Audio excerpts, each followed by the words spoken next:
Howdy, boys, girls, cats, and squirrels. So close to everyone to the YouTube channel. Obviously, with that type of energy, you guys know that we're discussing something a little bit more serious.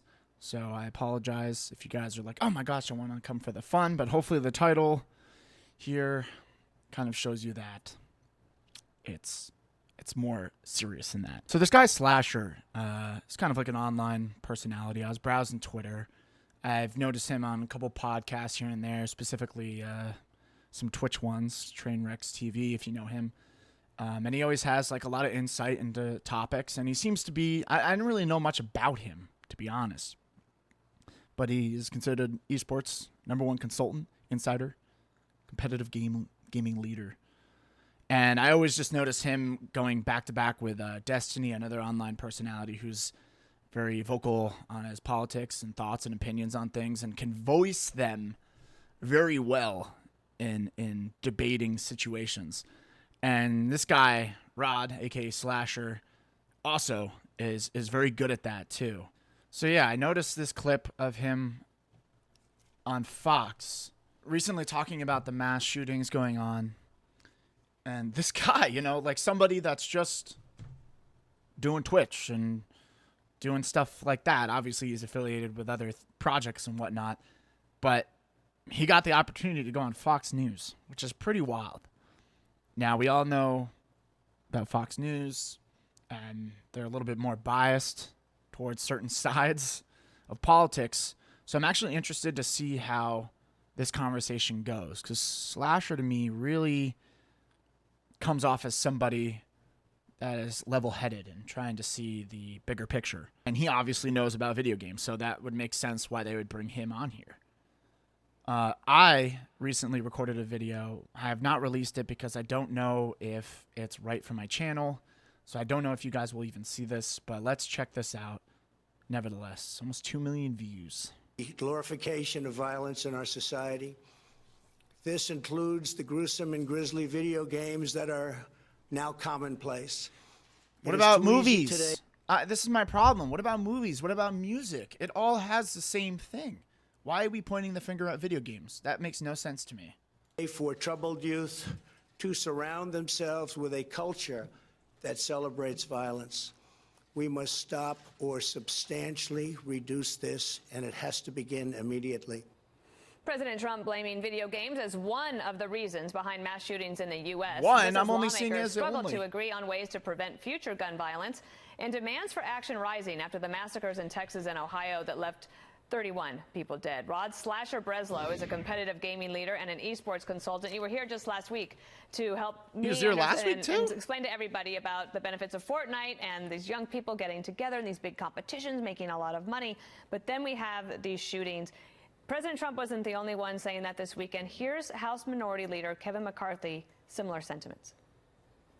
The idea of these video games to dehumanize individuals, to have a game of shooting individuals and others, I've always felt that is a problem for future generations and others. We've watched from studies shown before of what it does to individuals. Rod, you're part of this community. You've been fighting back against this sentiment for a long time. How do you respond to that? I mean, I've been watching a lot of the guests and interviews on Fox News, and it has been very frustrating as someone who comes from the video game industry. I've personally been playing first-person shooters in these games for, 15, 20 years, and I have never had any type of intention to go out and perform real-life violence. And that same sentiment is for everyone that plays video games. Video games are an international, worldwide phenomenon, played in every single country in the world, including these first-person shooters played worldwide. But these things only happen here in America. We do not see or have that violence anywhere else in the world, even though everyone else is still playing those games. Dan Patrick is the Lieutenant Governor of Texas. Of course, one of the shootings, the El Paso shooting, happening in his state. He had this to say about a soldier fantasy. Watch this. This manifesto, he talks about living out his super soldier fantasy on Call of Duty. We know that the video game industry is bigger than the movie industry and the music industry combined. What's changed in this country? We've always had guns, we've always had evil, but what's changed where we see this rash of shooting? And I see a video game industry that teaches young people to kill. Okay, so he's making the case that if you have especially these shooter games where you can actually basically dehumanize somebody, he's making the case that maybe that is a problem. Yeah, and it is total nonsense, and it sounds like the same politicians that would do the same thing 10 or 15 years ago, whether it was blaming Grand Theft Auto or Marilyn Manson and metal music, to try to push the issue aside from anything that is actually happening. All forms of entertainment, whether it's video games or movies or music, do not directly influence someone to have violent acts. And to perpetuate that stereotype is hurting the entire discussion and is moving away from the real issues that are going on here, most namely guns and the access to the gun issue. I mean, I've seen a lot of people talking about it. People don't want to be taking away people's guns in this country, but there has to be a better discussion on you being able to acquire them and everything around that. And there are other auxiliary issues like mental health. Thank you. That go on. Let me ask you about this, because Don't we're gonna talk to interrupt Jonathan him! Moore.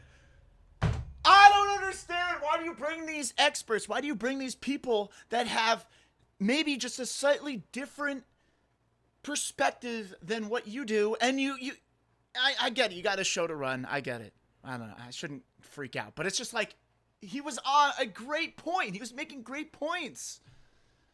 And then let's just, boom, let's stop it right there.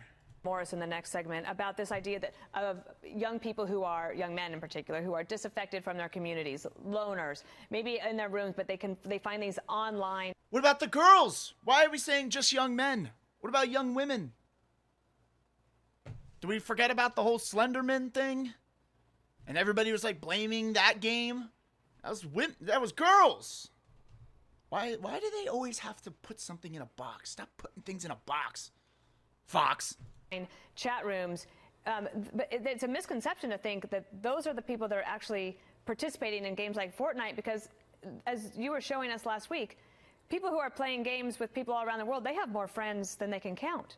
Yeah, it really is a misconception of people thinking that people are sitting in their basements or whatever playing games. But in reality, especially with the current way that games are gone, everything is online and there's a lot of international competition, whether it's video games or esports. People are communicating with other people from around the world every day, and it really is a community of people meeting each other, meeting up, talking to each other, and really get friend groups that you're not able to. For a lot of kids out there playing games at home, being able to sit there and play games with other people is what uplifted them and is what really brought them into a new light when maybe they were in a dark place. And games are things that brought people together, and really that is what should be noted more for. So how frustrating is it for the gaming community to listen to, as you're saying, politicians who are using arguments that they've been using for 10 or 15 years, even if it was movies back when I first worked on Capitol Hill? Yeah, I mean, it really is ridiculous. I mean, for me to hear, it's also to watch Fox News and see people come on. Well, it's not just Fox. I mean, they're everywhere. It is not, but you know, it's including Trump, to see him continue to perpetuate the myth that video games and other forms of entertainment media like music or movies are really influencing the youngsters out there to do these acts is ridiculous. And we need to move on from these topics to really get into why this is continuing happening, because we don't want to see shootings in America, and we don't want our favorite hobby, which is gaming and esports, which only helps people to continue to be blamed. There was a study from Oxford. It said there was no evidence for a critical tipping point relating violent game engagement to aggressive behavior. There are other studies indeed, and of course we have this from the Royal Society of Open Science. They're right there. You can see it. That would be from Oxford. Rod Slasher Breslow, thanks for coming in and helping us understand it. Thank you, Dan. I'll teach you the dance moves next time. Okay, yeah.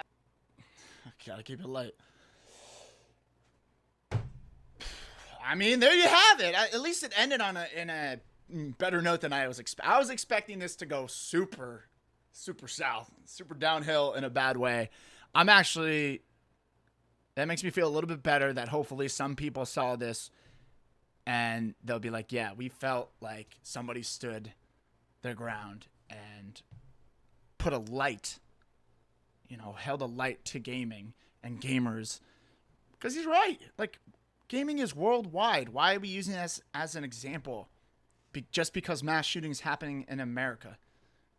If gaming was affecting everybody in this mass shooting epidemic way, wouldn't it be everywhere? But it's not like it is here. So you got to look a little bit deeper. You can't just point your finger at one thing and say that that's what it is. I give much props to for Slasher, Rod, for standing up and saying that. I kind of had similar sentiments because I recorded a video before this, actually yesterday, and I kind of just sat on it because I didn't know what to do with it. It's long. but it covers some of the similar stances that he had, and that we should be looking at something other than just video games as a scapegoat for mass shooting violence that is going on in America. This is completely opposite from Beatbox reactions and happy fun time memes. This is like super serious. But I guess sometimes, you know, you got to have a balance. Ladies and gentlemen, do you really think video games is the downfall of civilization? Let me know in the comments below. I'm pretty interested to see what you guys have to say, what side you fall on, where there is to blame. I don't deny that video games do have some effect on people, but to say that that's the only reason and that's the only point to be made, it's ridiculous. All right, shake 'em and bake 'em.